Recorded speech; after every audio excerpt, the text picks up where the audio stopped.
आता सध्या आपली अवस्था अशी आहे की आपण आपल्या गुणाप्रमाणे देखील काम करत नाही. आपण पूर्णपणे वर्णाश्रमाच्या बाहेर गेलेलो आहे आणि पाप कर्म करत आहोत. तमोगुणी झालोय जवळजवळ सगळे.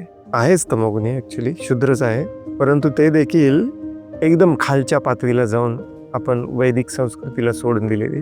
तर पहिल्यांदा वर्णाश्रमामध्ये आलं पाहिजे. आपला गुण स्वभाव जाणून त्याप्रमाणे कर्म करायला शिकलं पाहिजे. त्याच्यामध्ये तोटा होणार, नुकसान होणार, मान मिळणार नाही, कदाचित पराजय मिळेल, कष्ट करावे लागतील, परंतु ते शास्त्रसंमत आहे, नियत कर्म आहे, नेमून दिलेलं कर्म आहे.